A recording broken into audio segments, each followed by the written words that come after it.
By the time most men over 45 realize they've been her placeholder, not her priority, they've already lost years they can never get back. Brother, if you're over 45 and dating, your time isn't just valuable, it's finite.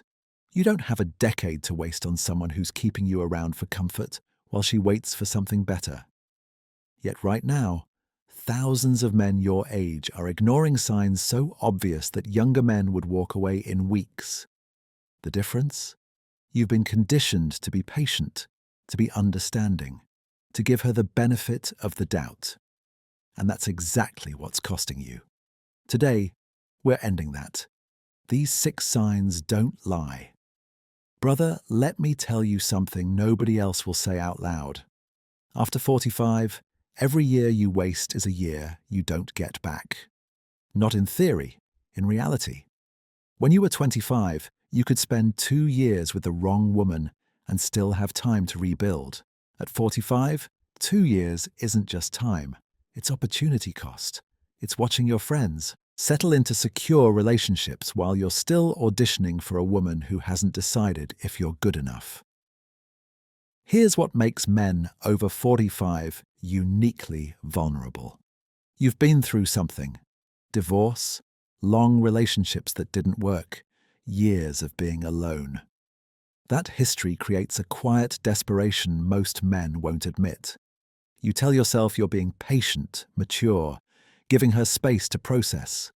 But what's really happening is you're terrified of starting over again. So you accept breadcrumbs and call it progress. And while women talk endlessly about their biological clock, men pretend they don't have one. But you do.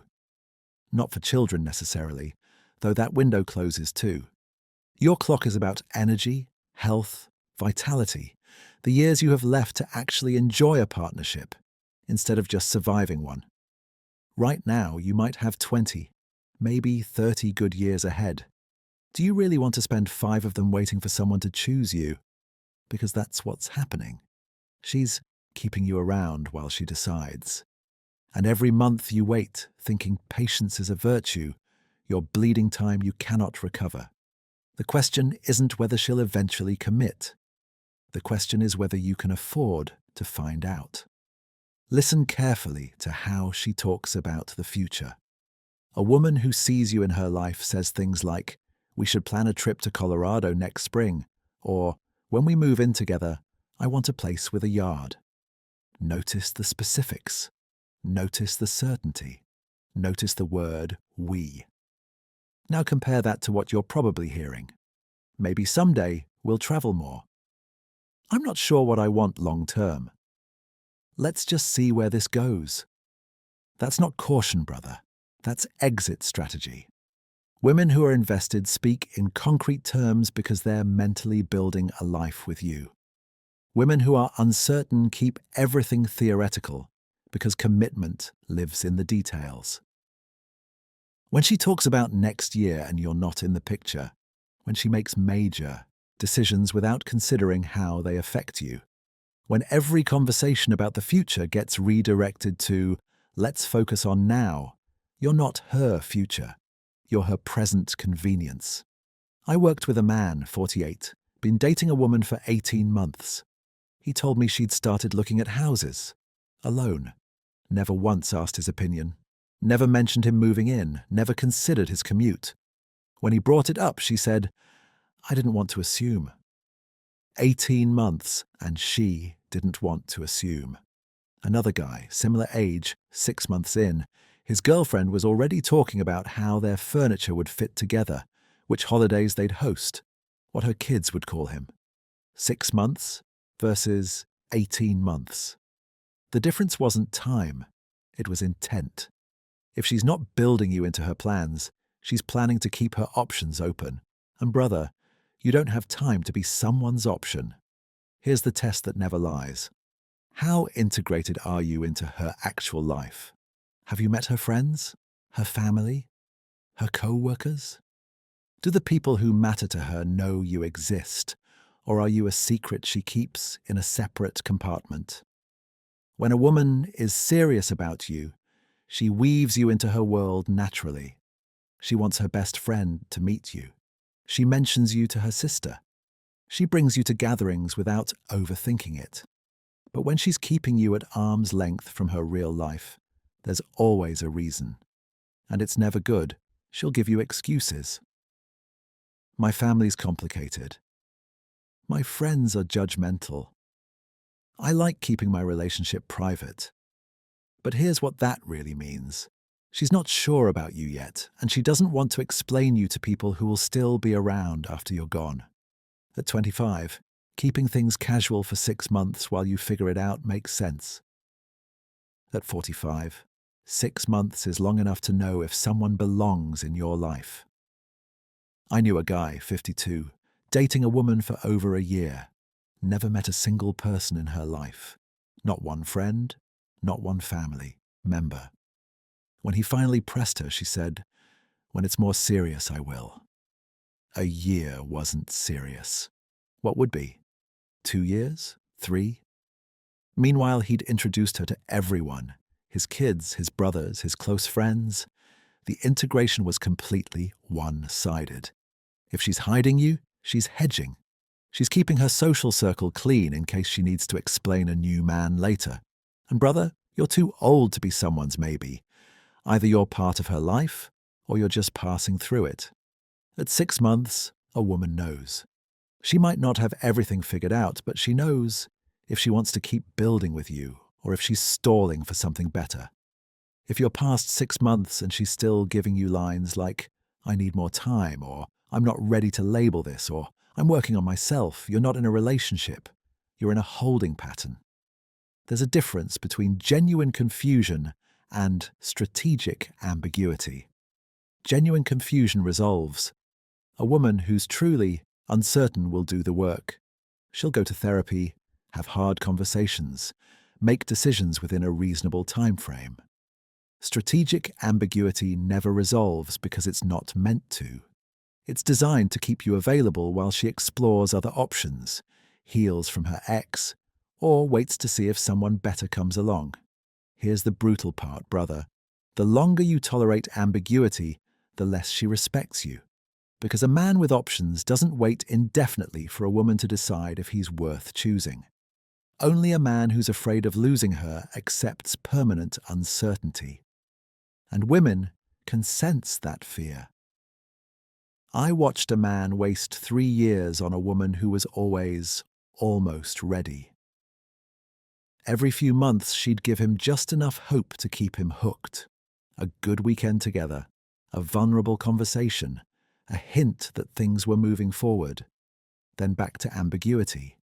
He finally left at 49, exhausted and angry, realizing she'd never been confused. She'd been comfortable. If she hasn't committed to you by 6 months, she's committed to keeping you uncertain. And every month you accept that, you're teaching her you'll tolerate anything. Stop waiting for clarity she'll never give. Physical intimacy reveals what words hide.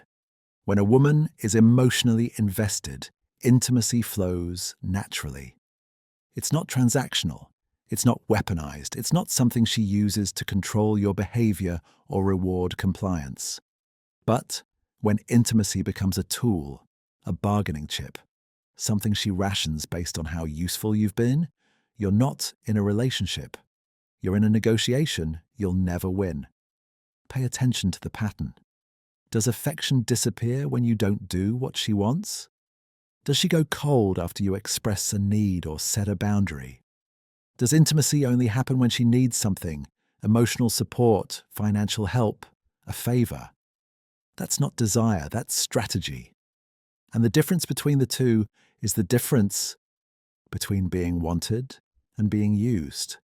Natural rhythm has ebbs and flows, stress, health. Life circumstances affect everyone. But manipulation has a pattern. It punishes independence and rewards compliance. It makes you feel like you have to earn access to basic affection.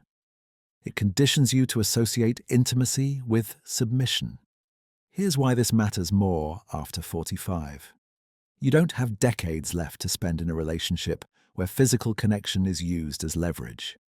You don't have the energy to play games where affection is the prize for good behavior. And you sure as hell don't have time to waste on a woman who treats intimacy like a commodity instead of a bond. One man told me, "I realized I was performing for affection instead of sharing it." That's when he knew.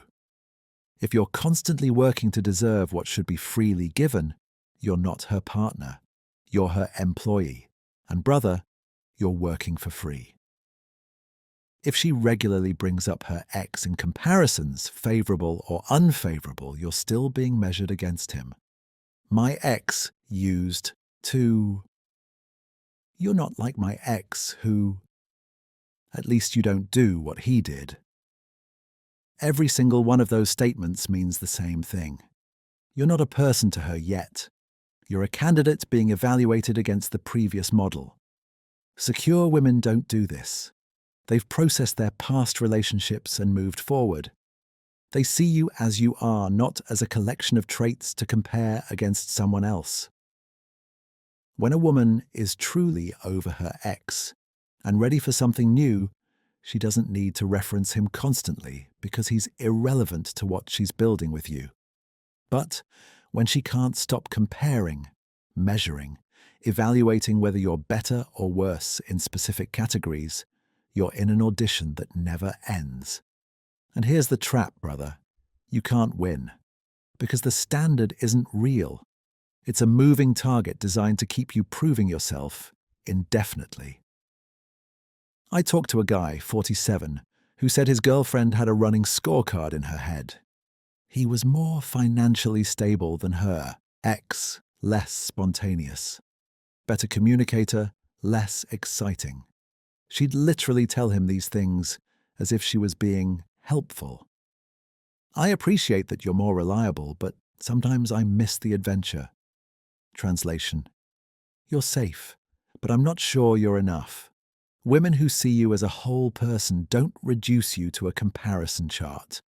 If she's constantly measuring you against ghosts, she hasn't chosen you.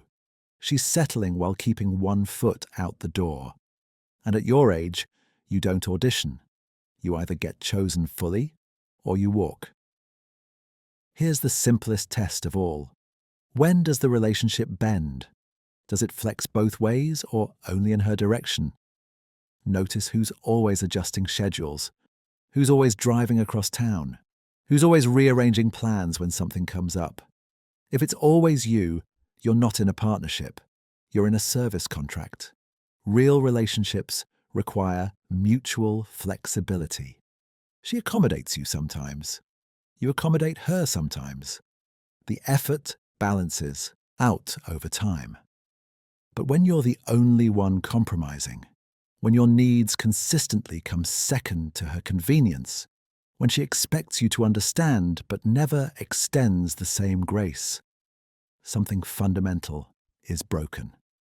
Pay attention to what happens when you actually need something. When you ask her to adjust for once, to prioritize your schedule, to meet you halfway, literally or figuratively. Does she step up, or does she make it difficult? Does she sigh, negotiate, remind you of all the times she's been flexible, as if keeping score? A man I worked with, 51, realized he'd driven to her place 47 times in 6 months. She'd come to his twice. Both times she complained about the distance. When he suggested they meet in the middle more often, she said it didn't make sense because she had more going on. More going on, as if his time was worth less than hers. That's the slow erosion, brother. Each time you accommodate without reciprocation, you teach her your needs don't matter. Each time you bend while she stays rigid, you lose a piece of yourself. And after months or years of this, you wake up and realize you've become invisible in your own relationship. Stop flexing for someone who won't bend an inch for you. You see the signs. You're not blind.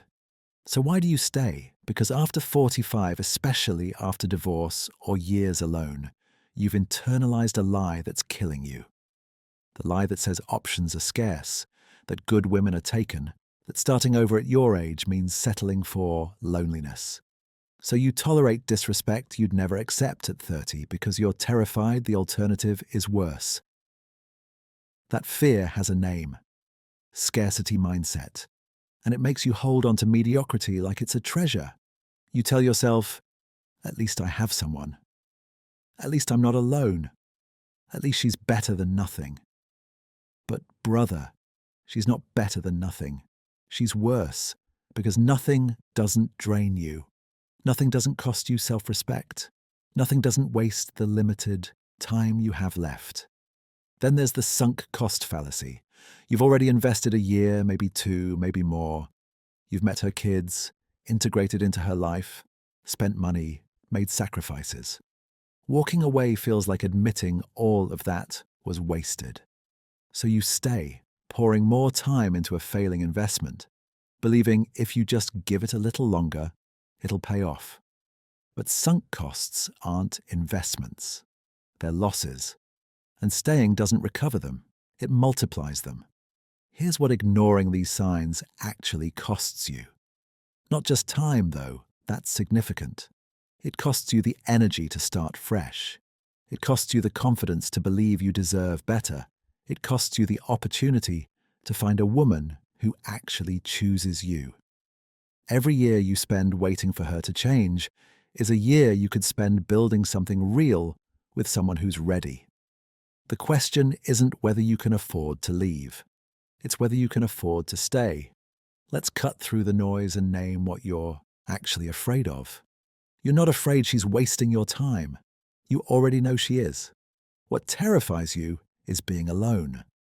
The empty house, the silent weekends, the thoughts of downloading dating apps again at 47, 52, 58, and starting from scratch. That fear is so powerful it convinces you that being used is better than being alone. But is it? Being alone means your time is yours. Your energy is yours. Your self-respect is intact. Being used means you're giving all of that away to someone who doesn't value it and getting loneliness anyway, just with another person in the room. You're already alone, brother. You're just paying for the illusion that you're not. Now, the dating market reality. Yes, it's harder after 45. Yes, the pool is smaller. Yes, many available women come with complications. But here's what nobody tells you. Quality men over 45 are rare. Most have let themselves go physically, emotionally, financially. If you've maintained yourself, if you have your life together, if you know your worth, you have more value than you think. And here's the truth about walking away. It gets harder the longer you wait. At 46, starting over feels daunting. At 51, after wasting 5 more years, it feels impossible. The man who walks away today has more options, more energy, more time than the man who walks away 3 years from now. The best moment to leave was 6 months ago. The second best moment is right now. Stop choosing the comfortable lie over the uncomfortable truth. Brother, you have a choice to make. Keep pretending these signs don't mean what they mean, or respect yourself enough to walk away. Your time after 45 isn't infinite. Every day you spend on someone who won't choose you is a day stolen from finding someone who will. Stop waiting for her to change. Stop hoping patience will be rewarded. Choose self-respect over false hope. If this hit home, drop a comment with 3 words. What I learned. And subscribe to join men who've stopped lying to themselves and started demanding better. Your move.